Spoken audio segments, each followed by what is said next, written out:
So hello everyone, आप सभी का स्वागत है आपके अपने YouTube channel trick X Y Z में। तो जैसा कि आप सभी को पता ही है कि आप जो मैकेनिकल के स्टूडेंट हैं, बीटी यूपी के जो फोर्थ सेम के स्टूडेंट हैं, उनकी जो आरएसी की क्लासेस हैं वो कंटिन्यू चल रही हैं। और आज आपका लेक्चर नंबर 8 होने वाला है। आरएसी की क्लासेस आपकी कंटिन्यू चल रही है और इसका आज लेक्चर नंबर आपका 8 होने वाला है और चैप्टर नंबर आपका 4 चल रहा है। कौन सा चैप्टर चल रहा है? चैप्टर नंबर आपका 4 चल रहा है। तो मैंने आपको 7th वाला लेक्चर, जो प्रीवियस लेक्चर था आपका, पहले का लेक्चर था इससे पहले वाला, उसमें मैंने आपको बेल कोलेमन का पूरा वेरी डिटेल में आपका जो मैथमेटिकल प्रोसेस था वो मैंने करा दिया था। और अब आपका वो कंप्लीट हो चुका है। अब उसके बाद नेक्स्ट टॉपिक शुरू होता है आपका वायु रेफ्रिजरेशन की विधियाँ। तो वायु रेफ्रिजरेशन की विधियाँ से स्टार्ट करेंगे हम वायु रेफ्रिजरेशन की विधियाँ। तो वायु रेफ्रिजरेशन की विधियाँ मुख्यतः 2 प्रकार की होती हैं। कितने प्रकार की होती हैं? कितनी विधियाँ हैं इसकी? 2 विधियाँ हैं। पहली तो आपकी प्राकृतिक विधि है और दूसरी आपकी कृत्रिम विधि है।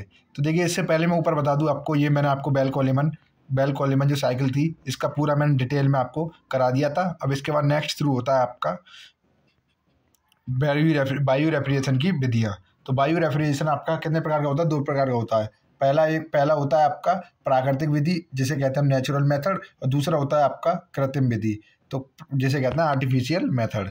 तो पहले बात करेंगे हम प्राकृतिक विधि का। तो प्राकृतिक विधि में नंबर 1 टाइप होता है आपका सरल वायु रेफ्रिजरेशन निकाय। क्या होता है? सरल वायु रेफ्रिजरेशन निकाय। किसका टाइप है ये आपका प्राकृतिक विधि का टाइप है। क्या नाम है? सरल वायु रेफ्रिजरेशन निकाय, जिसे इंग्लिश में कहते हैं हम सिंपल एयर रेफ्रिजरेशन सिस्टम। ये हो गया प्राकृतिक विधि का। और नंबर 2 पे आती है आपकी कृत्रिम विधि। कृत्रिम विधि जिसे कहते हैं हम इंग्लिश में आर्टिफिशियल मेथड।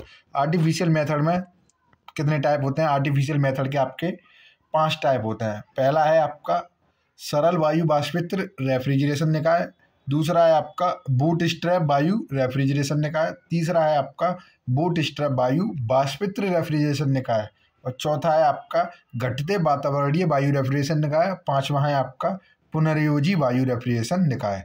तो ये 5 टाइप हैं इसके, पाँचों कराएंगे हम। मतलब इसमें आपके जो इम्पोर्टेंट है, एक तो देखिए आपका सरल वायु रेफ्रिजरेशन निकाय है पहले वाला। मतलब एक तो ये आपको सबसे जो प्राकृतिक विधि है उसका ये वाला तो आपको करना ही है, सरल वायु रेफ्रिजरेशन निकाय वाला।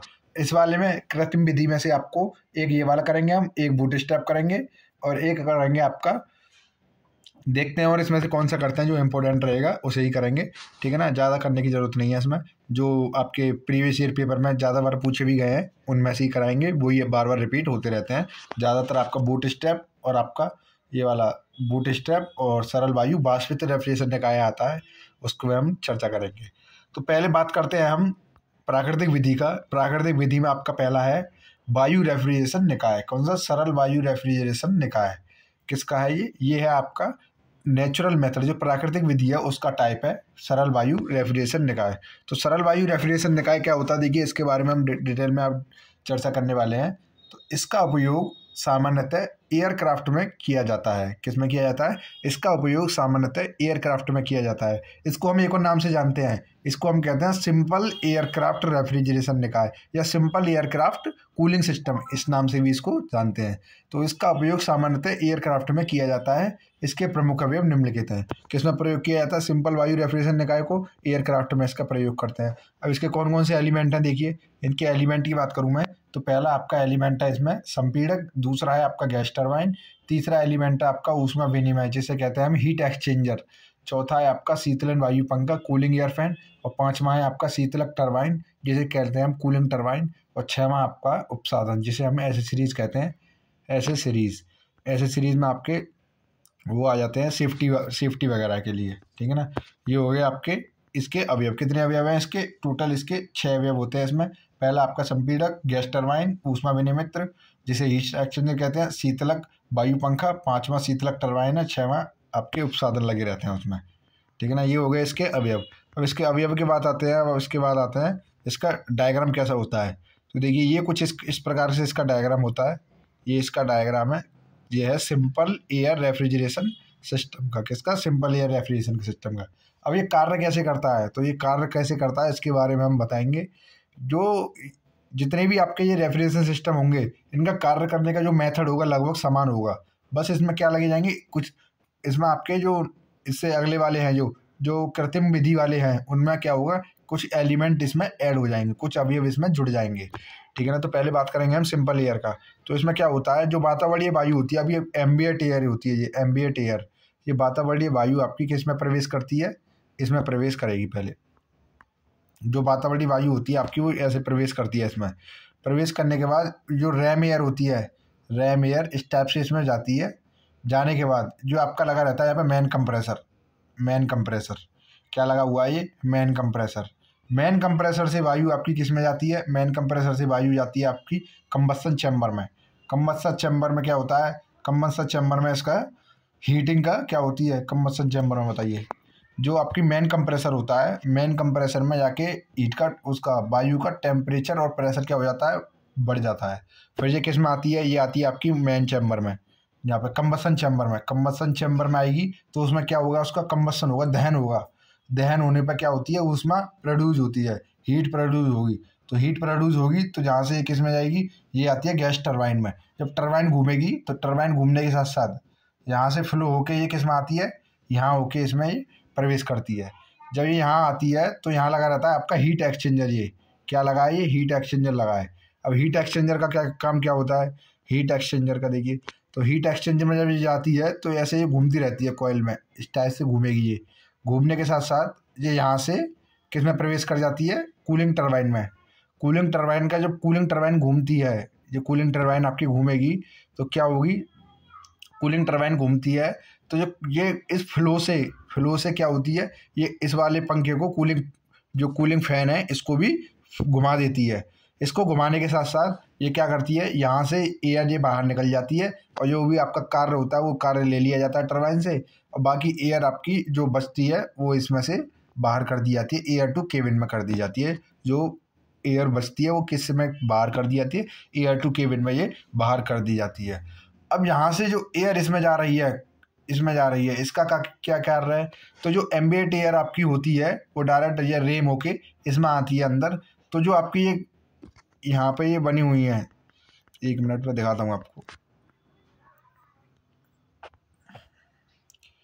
जो आपकी ये बनी हुई है कुंडलीदार ऐसा बना हुआ है,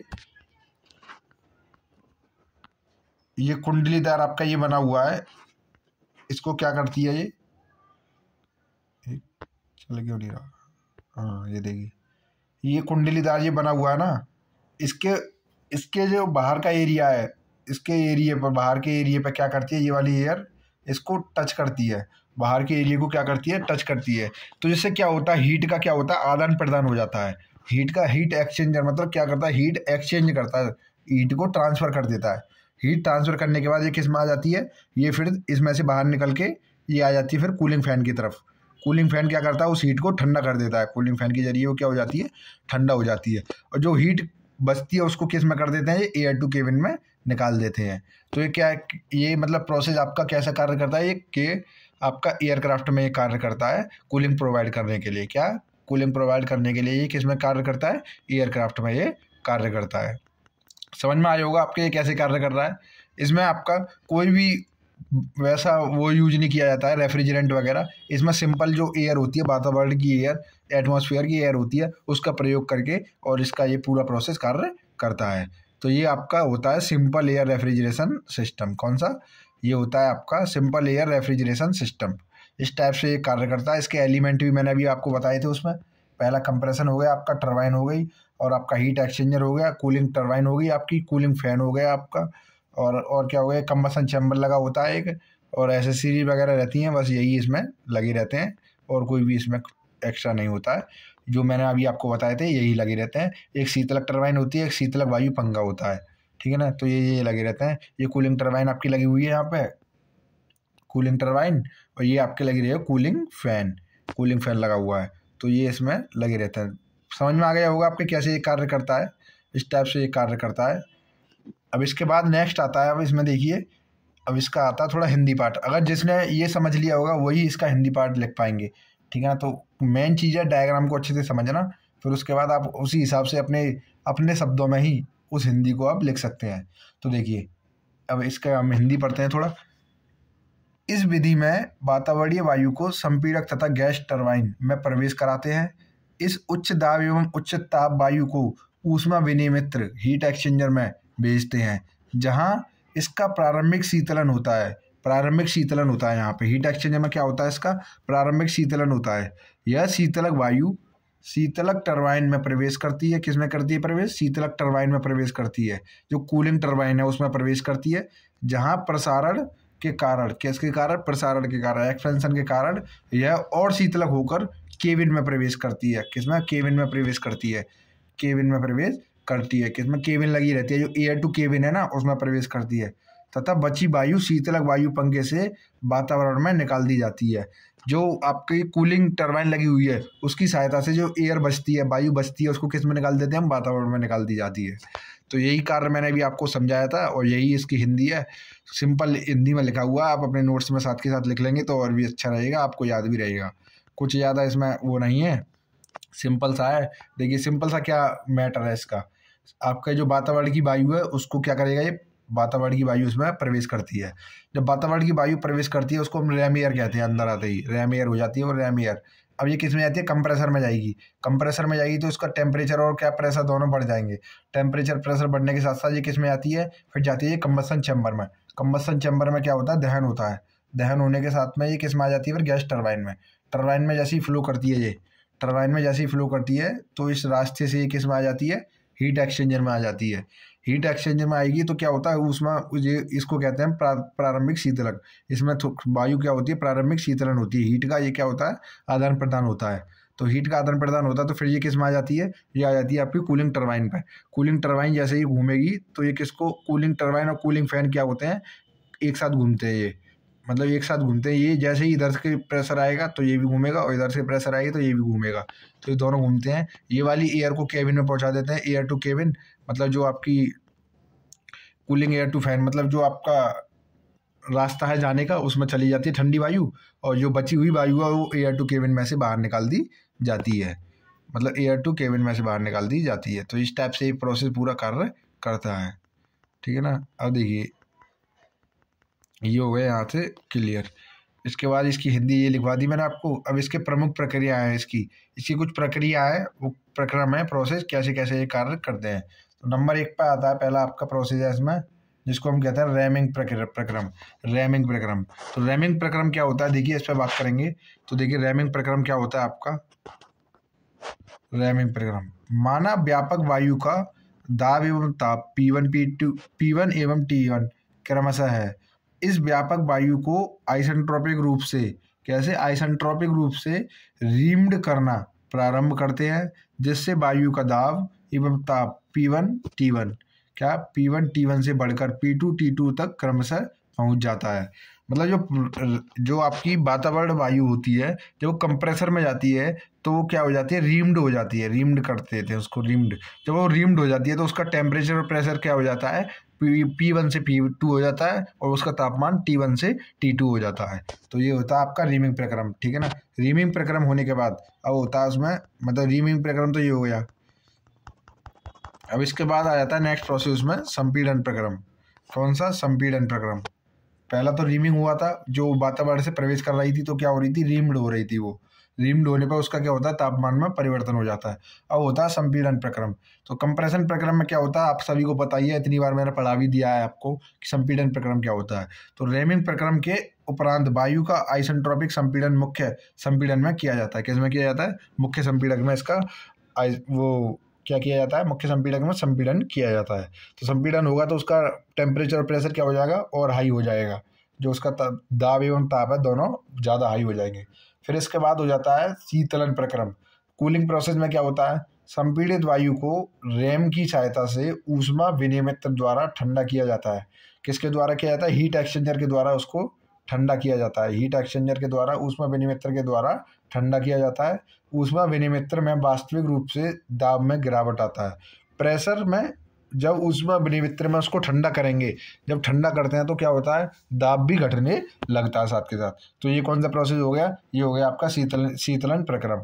तो ये इस टाइप से सिंपल से प्रक्रम है इसके, याद रहेंगे आपको आसानी से, और पता ही आपको प्रक्रमों में ये क्या क्या कार्य होता है। अब इसके बाद आ जाता है प्रसारण प्रक्रम। प्रसारण प्रक्रम कहते हैं एक्सपेंशन प्रोसेस को। तो यह शीतलन वायु आइसेंट्रोपिक प्रक्रम से शीतलक टरबाइन में प्रसारित किया जाता है। किसमें? जो आपका शीतलन वायु होती है आइसेंट्रोपिक प्रक्रम से किसमें प्रसारित की जाती है? वो की जाती है आपकी शीतलक टरबाइन में, कूलिंग टरबाइन में आपकी वो क्या की जाती है? प्रसारित की जाती है। तो ये कौन सा प्रक्रम होता है? प्रसारण प्रक्रम होता है ये। अब इसके बाद देखिए रेफ्रिजरेशन प्रक्रम, लास्ट प्रक्रम होता है आपका रेफ्रिजरेशन प्रक्रम। तो शीतलक टरबाइन में वायु को प्रसारण के पश्चात इसे केबिन तथा कॉकपिट में भेजा जाता है। किसमें? केबिन तथा कॉकपिट में भेजा जाता है, जहाँ से इसे गर्म उपकरण की सहायता से गर्म किया जाता है। किससे? इसे गर्म उपकरण की सहायता से गर्म किया जाता है, जिससे रेफ्रिजरेशन का प्रभाव होता है। किसका प्रभाव होता है? जिससे रेफ्रिजरेशन का प्रभाव होता है। तो ये आपके इसमें कुछ प्रोसेस आप लिख लेंगे, और इसके बाद ये आपका सिंपल एयर रेफ्रिजरेशन सिस्टम क्या हो जाएगा? कंप्लीट यहाँ पे हो जाएगा। आपको अच्छे तरीके से समझ में आ जाएगा। अब नेक्स्ट प्रोसेस आता है आपका किसका? ये तो हो गया आपके नेचुरल विधि का। जो आपकी प्राकृतिक विधि है उसका एक ही टाइप है, जिसका नाम है सरल वायु रेफ्रिजरेशन निकाय, जो मैंने आपको अभी कराया है। ये तो हो गया प्राकृतिक विधि का।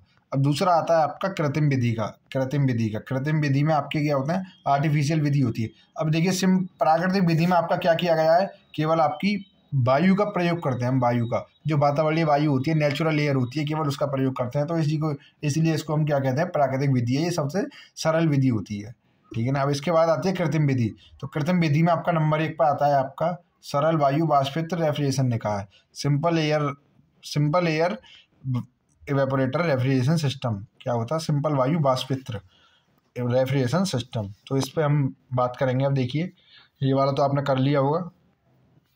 इसके बाद आया था सरल वायु वाष्पित्र refrigeration system, simple air evaporator refrigeration system. तो simple air evaporator refrigeration system क्या होता है? तो देखिए इस क्रियाविधि एवं संरचना लगभग सरल वायु रेफ्रिजरेशन के समान होती है। देखिए इसकी क्रियाविधि और इसकी जो सरल वायु एवं संरचना है, इसकी जो सरल वायु वाष्पित्र रेफ्रिजरेशन निकाय है आपका, इसकी जो क्रियाविधि है और जो संरचना है वो किसके समान है? लगभग जो आपका अभी मैंने सरल वायु रेफ्रिजरेशन सिस्टम कराया था ना, उसके ही लगभग समान है। इसमें ऊष्मा विनिमित्र एवं शीतलक टरबाइन के बीच में एक वाष्पित्र होता है। क्या होता है? इसमें क्या लगा रहता है? देखिए इसमें लगा रहता है ऊष्मा विनिमित्र एवं शीतलक टरबाइन के बीच ऊष्मा विनिमित्र और एक मिनट देखिए, अब रेफ्रिजरेशन का समान होता है। इसमें ऊष्मा विनिमित्र क्या लगा रहता है आपका? ऊष्मा विनिमित्र एवं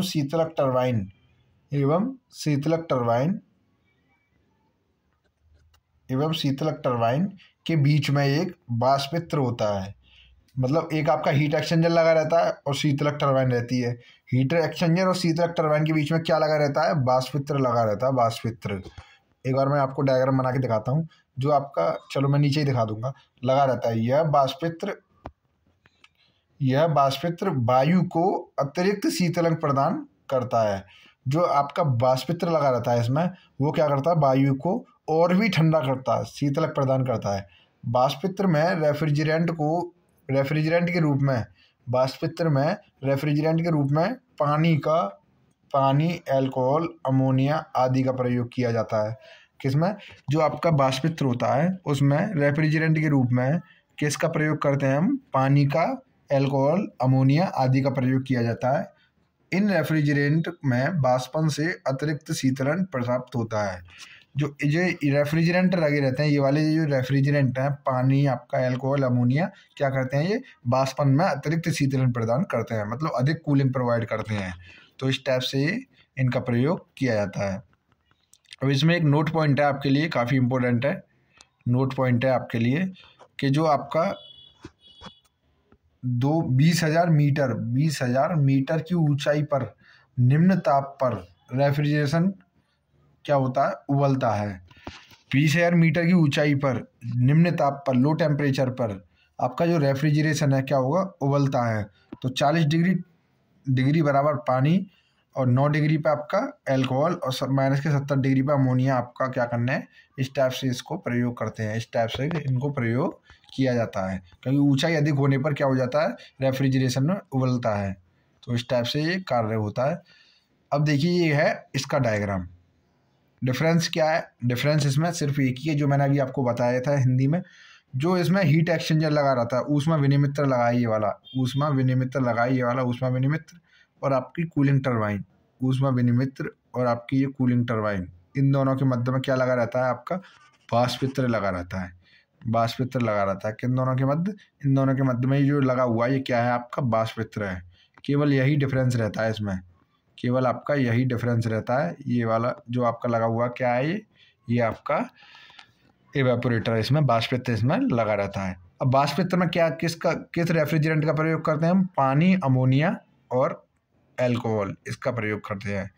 कार्य वही है, सेम कार्य इसमें चलेगा, केवल इसमें इवेपोरेटर क्यों लगाया है, क्योंकि अधिक कूलिंग प्रोवाइड करे, इसलिए अधिक कूलिंग प्रोवाइड करने के लिए इसका इसमें प्रयोग करते हैं। प्रोसेस बहुत जल्दी हो जाता है, ये वाला कार्य वही उसी टाइप से होता है जैसे उस वाले में हो रहा था। पहले एम्बिएंट एयर आपकी इसमें प्रवेश करेगी, रैम एयर होगी, फिर रैम एयर में जाके थोड़ा टेम्परेचर बढ़ेगा, फिर मेन कंप्रेसर में आती है, मेन कंप्रेसर में टेम्परेचर होता है और बढ़ा दिया जाता है। फिर ये कंबस्सन होती है, कंबस्सन चैम्बर में होते हुए किस में आ जाती है, गैस टरबाइन में, गैस टरबाइन में आके यहाँ से होते हुए कहाँ आ जाती है, फिर दोबारा हीट एक्सचेंजर में चली जाती है। हीट एक्सचेंजर का काम है हीट का आदान प्रदान करना, मतलब जो आपकी हीट है उसको क्या करता है, ठंडा करता है, ठंडा करेगा। ठंडा करने के साथ साथ आपका फिर किस में आ जाती है, एवेपोरेटर में। अब जो ईट ठंडी हुई है उसको और ठंडा करेगा ये एवेपोरेटर क्या करेगा, अधिक कूलिंग प्रोवाइड करेगा, अधिक ठंडी करेगा उसे। फिर इसके बाद ये किस में आ जाएगी, कूलर में चली जाएगी, कूलिंग टरबाइन में। कूलिंग टरबाइन क्या करेगी, कूलिंग टरबाइन इसको फ्लो करा के एयर को केबिन में भेज देगी, केबिन में, और बची एयर को इसमें कूलिंग फैन के नज़रिए से बाहर निकाल दिया जाएगा, कूलिंग फैन से बाहर कर दिया जाता है इसमें, ठीक है ना। तो इस टाइप से ये भी इसका सेम कार्य उसी की तरह ही है, केवल इसमें अंतर क्या है, अंतर इतना ही है, इसमें क्या लगा रहता है, आपका हीट एक्सचेंजर और कूलिंग टरबाइन के बीच में एक इवेपोरेटर लगा रहता है। तो इस टाइप से ये कार्य करती है, इस टाइप से इसका ये रहता है। कूलिंग फैन का कार्य है आपका, कूलिंग फैन से जो एयर जाएगी वो किस में जाती है, वातावरण में बाहर निकाल दी जाती है, किस में जाती है, वातावरण में बाहर निकाल दी जाती है। तो ये वाला आपको समझ में आ गया होगा। जो आपका ये नाम से ही आपको पता पड़ रहा है, देखिए आप नाम से ही इसको समझ जाएंगे, नाम से ही, सिंपल नाम है इनके, इसका नाम है देखिए सरल वायु वाष्पित्र। वाष्पित्र का मतलब क्या होता है, एवेपोरेटर रेफ्रिजरेशन निकाय। अगर इसमें से हम एवेपोरेटर को हटा देंगे तो कौन सा बन जाएगा, ये सरल वायु रेफ्रिजरेशन निकाय, जो अभी मैंने आपको ऊपर कराया था। देखिए नाम से ही क्लियर हो रहा है ना, हो रहा है, नाम से ही क्लियर आपका ये हो जाएगा। अगर आप इसमें से जो ये वाला आपने किया है, इसमें से अगर वाष्पित्र को अगर हटा देंगे आप, तो क्या बन जाएगा आपका, सरल वायु रेफ्रिजरेशन निकाय। अगर वाष्पित्र लगा देंगे तो सरल वायु वाष्पित्र रेफ्रिजरेशन निकाय। जो कौन सा मेथड है आपका, जो आपकी ये विधि है वो आपकी कृत्रिम विधि है। कौन सी विधि है, कृत्रिम विधि है, जिसे हम कहते हैं आर्टिफिशियल मेथड। कौन सी विधि है, ये आपकी कृत्रिम विधि है। तो ये आपको अच्छे तरीके से समझ में आ गया होगा। अब इसके बाद देखिए नेक्स्ट आता है अब आपका बूट स्ट्रैप, जो कि काफ़ी इंपॉर्टेंट है। स्टार लगा लेंगे अपनी तरफ से भी और मेरी तरफ से भी एक स्टार इसमें लग जाएगा। बूट स्ट्रैप पे बात करेंगे हम। तो बूट स्ट्रैप वायु रेफ्रिजरेशन निकाय। तो बूट स्ट्रैप वायु रेफ्रिजरेशन निकाय क्या होता है और कैसे कार्य करता है, अब इसके बारे में हम पढ़ेंगे थोड़ा। इसका उपयोग मुख्यतः परिवहन एयरक्राफ्ट में किया जाता है। किसमें, इसका उपयोग मुख्यतः परिवहन एयरक्राफ्ट में किया जाता है। जो आपकी कार वगैरह होती हैं उनमें जो एसी लगा रहता है वो कौन सा लगा रहता है, बूट स्ट्रैप लगा रहता है। कूलिंग के लिए कौन सा लगा रहता है, बूट स्ट्रैप लगा रहता है। तो इस टाइप के इसमें किस में प्रयोग किया जाता है, ये इस टाइप में प्रयोग किया जाता है। अब देखिए इसमें क्या लगा रहता है, इसमें देखिए पहले इसकी थोड़ी हिंदी पढ़ लेते हैं, फिर उसके बाद मैं आपको समझाऊंगा। इस रेफ्रिजरेशन में 2 ऊष्मा विनिमित्र लगे रहते हैं। क्या लगे रहते हैं, 2 ऊष्मा विनिमित्र। मतलब उसमें सबसे देखिए इस वाले में कितने उस रेफ्रिजरेटर में ऊष्मा विनिमित्र कितने लग गए, इस वाले में 2 लग गए। तथा शीतलक वायु पंखा के स्थान पर दूसरा संपीड़क लगा होता है। अब देखिए मैं इस पर डायग्राम पे बात करूँगा तभी आपको और अच्छे से समझ में आएगा, ऐसे तो चलता ही रहेगा। देखिए मुख्यतः इसमें कैसे कार्य करता है ये। पहले आपका ये इसमें देखिए जो आपके बाकी के जो विधि थी उन विधियों में जो आपका ये था फर्स्ट हीट एक्सचेंजर थे, सब में एक एक लगे हुए थे। लेकिन आपके बूट स्ट्रैप में क्या होता है, हीट एक्सचेंजर 2 लगे रहते हैं। ये 2 हीट एक्सचेंजर लगे हुए हैं, इसमें 2 हीट एक्सचेंजर लगे हुए हैं जो कि आपको दिख रहे होंगे। एक तो देखिए ये लगा हुआ है, एक ये लगा हुआ है, ये 2 हीट एक्सचेंजर लगे रहते हैं इसमें। अब दोनों हीट एक्सचेंजरों का काम क्या है, काम तो वही है, कूलिंग अधिक प्रोवाइड कराना, बस यही कार्य है इनका।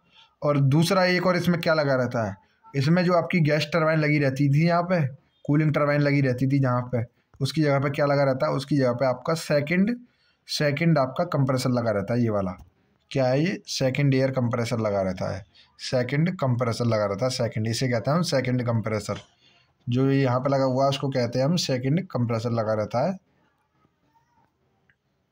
Second compressor. अब ये कार्य कैसे करता है, देखिए इसका कार्य करने का तरीका क्या है। कार्य करने का तरीका सबका एक ही है, लेकिन इसमें कुछ चेंज हो जाते हैं। जब आपकी एयर, वातावरणीय वायु अंदर जाती है, अंदर जाने पर आपकी मेन कंप्रेसर पे जाएगी, मेन कंप्रेसर पे, फिर मेन कंप्रेसर पे से होती हुई आपकी कंबसन होती है, दहन होता है। दहन होने के बाद आपकी गैस टरबाइन में आती है, गैस टरबाइन उसको टरबाइन फ्लो करती है, तो उसी के साथ में ये किस में आ जाती है, ये आ जाती है आपकी फर्स्ट हीट एक्सचेंजर में। फर्स्ट हीट एक्सचेंजर में से होती हुई आपकी किस में जाती है, फिर जाती है ये सेकंड कंप्रेसर में। अब सेकंड कंप्रेसर का कार्य क्या है, सेकंड कंप्रेसर उसके प्रेशर को और उसके टेम्परेचर को क्या कर देता है, बढ़ा देता है। सेकंड कंप्रेसर, इसके जो सेकंड कंप्रेसर ये वाला लगा हुआ है, ये क्या करता है, जो इसका जो सेकंड कंप्रेसर है आपका, सेकंड कंप्रेसर इसके प्रेशर को क्या कर देता है, बढ़ा देता है। बढ़ाने के साथ में ये किस में जाती है, फिर आपकी चली जाती है किस में, ये फिर आपकी चली जाती है सेकंड हीट एक्सचेंजर में।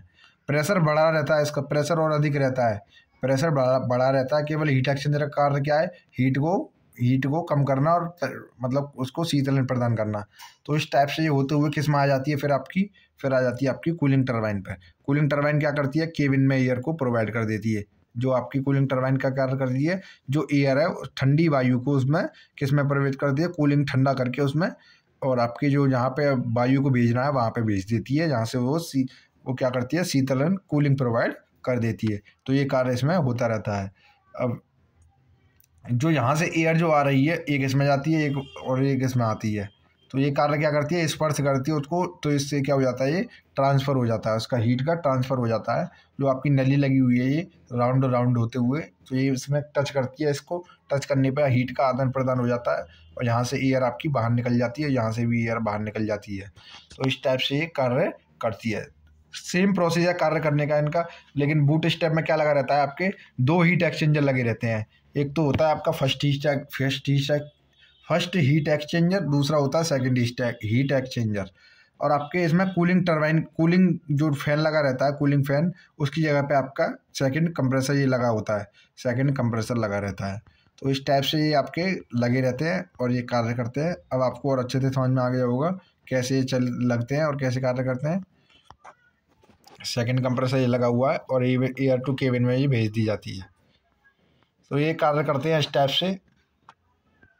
अब देखिए इसकी हिंदी अब पढ़ते हैं, अब आसानी से आपको समझ में आएगा। इस रेफ्रिजरेशन में 2 ऊष्मा विनिमित्र लगे होते हैं।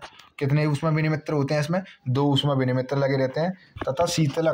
तथा शीतलक वायु पंखे के स्थान पर, शीतलक वायु पंखा जो लगा रहता है, कूलिंग फैन लगा रहता है, उसके स्थान पर दूसरा संपीड़क लगा रहता है। कौन सा, सेकंड कंप्रेसर लगा होता है। इस निकाय में पहले वायु मुख्य संपीड़क से होते हुए पहले ऊष्मा विनिमित्र में प्रवेश करता है। मतलब जो आपका एयर होती है वो आपके मुख्य संपीड़क से होते हुए किस में आती है, पहले आती है फर्स्ट कंप्रेसर में, फर्स्ट हीट एक्सचेंजर में आती है। मतलब पहले ऊष्मा विनिमित्र में आती है, प्रवेश करती है, जहाँ से शीतलक वायु दूसरे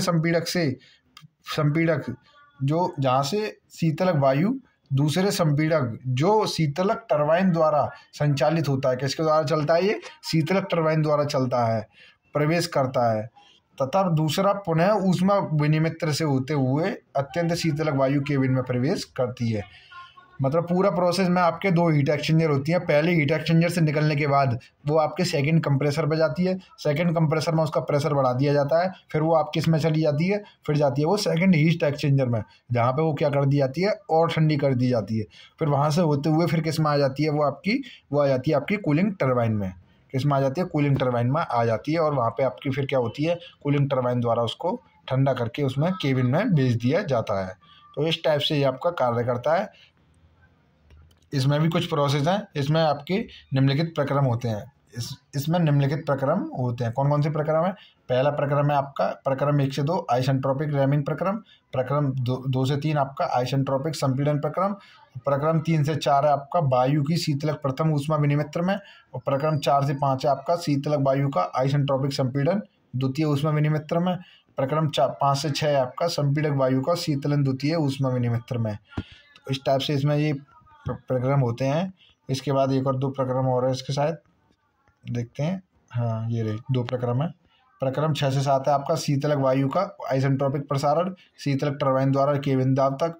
प्रक्रम 7 से 8 है आपका वायु का तापमान या तापन इस प्रक्रम में संपन्न होता है, जिससे रेफ्रिजरेशन प्रभाव उत्पन्न होता है। क्या होता है? रेफ्रिजरेशन प्रभाव उत्पन्न होता है। तो ये प्रक्रम है, आप प्रक्रमों के नाम लिख लेंगे, इनको लिखने की ज़रूरत नहीं है। प्रक्रम आपके सभी के एक जैसे ही रहेंगे, इसके एलिमेंट बढ़ जाएगा तो उस टाइप से आपका प्रक्रम भी बढ़ जाएगा। तो इस टाइप से आपके ये प्रक्रम है इसके। और इसी के साथ ये चैप्टर भी आपका कंप्लीट हो गया। यहाँ पे चैप्टर ये वाला कंप्लीट हो गया। अब देखिए इसमें जो प्राकृतिक विधि है आपकी, प्राकृतिक विधि, सारे प्रोसेस मैंने आपको इसीलिए नहीं कराए हैं, जो मैंने केवल वही कराए हैं। सारे प्रोसेस इसलिए नहीं कराए हैं क्योंकि सारी विधियाँ, क्योंकि जो विधियाँ हैं वो क्या है, एक दूसरे के सेम है। अब जैसे कि बूट स्ट्रैप वायु रेफ्रिजरेशन निकाय मैंने करा दिया, बूट स्ट्रैप वायु रेफ्रिजरेशन निकाय, ठीक है ना, ये करा दिया। तो इसके बाद अब देखिए, अगर जैसे बूट स्ट्रैप वायु रेफ्रिजरेशन निकाय है, अब जैसे कि नीचे वाला है बूट स्ट्रैप वायु वाष्पित्र रुका है, तो इसमें क्या लग जाएगा, केवल एवेपोरेटर लग जाएगा। पूरा प्रोसेस इसी की तरह समान होगा। इसके बाद देखिए घटते वातावरणीय वायु रेफ्रिजरेशन निकाय और पुनर्योजी वायु रेफ्रिजरेशन निकाय, ये आपके लिए काफ़ी ज़्यादा इंपॉर्टेंट नहीं है, इसलिए मैंने ये कराया नहीं है, और आप लिख लेंगे टाइप में। इसके बाद इनको, ये वाला चैप्टर आपका यहाँ पर ही फिनिश हो जाता है। तो अब मिलते हैं नेक्स्ट चैप्टर में। और आपको नोट्स डाउनलोड करने हैं, नोट्स चाहिए आपको PDF फॉर्म में, तो वो कैसे चाहिए, तो ये वाला प्रोसेस मैं आपको बताऊंगा कैसे आपको नोट्स मिलेंगे। तो चैप्टर वाइज नोट्स आपको किस टाइप से मिलेंगे, इसके बारे में मैं आपको बताऊंगा। आपके फ़ोन में, सभी के फ़ोन में आपका पूरा मैं प्रैक्टिकली भी मैं बताऊंगा कैसे डाउनलोड करेंगे आप, और लिंक भी प्रोवाइड कर दूंगा उसका, किस टाइप से आपको वो मिल जाएगा आसानी से, ठीक है ना। देखिए, तो आप डिस्क्रिप्शन बॉक्स में भी देख लेंगे। डिस्क्रिप्शन बॉक्स में आप क्या करेंगे, चैप्टर नंबर 4 के आपके नोट्स हैं वो आप डिस्क्रिप्शन बॉक्स में से भी ले सकते हैं। डिस्क्रिप्शन बॉक्स में नोट्स का लिंक डाल दूंगा मैं, वहाँ से जाके आप अपने क्रोम वहाँ पर टच करेंगे तो आपके क्रोम ब्राउज़र पर नोट्स खुल जाएंगे, वहाँ जाके आप उसे प्रिंट कर लेंगे या PDF में सेव कर लेंगे, ठीक है ना। तो इस टाइप से आप क्या करेंगे, नोट्स भी आपको मिल जाएंगे। चैप्टर नंबर आपका 4 क्या हो जाता है, आपका चैप्टर नंबर 4 आज आपका कंप्लीट हो गया है। अब आपका कल आपका चैप्टर नंबर 5 स्टार्ट हो जाएगा। आपको मतलब जो वीडियो को ज़्यादा से ज़्यादा शेयर कीजिए और लाइक कीजिए। जो नए आए हैं चैनल पे, वो चैनल को सब्सक्राइब कर देंगे।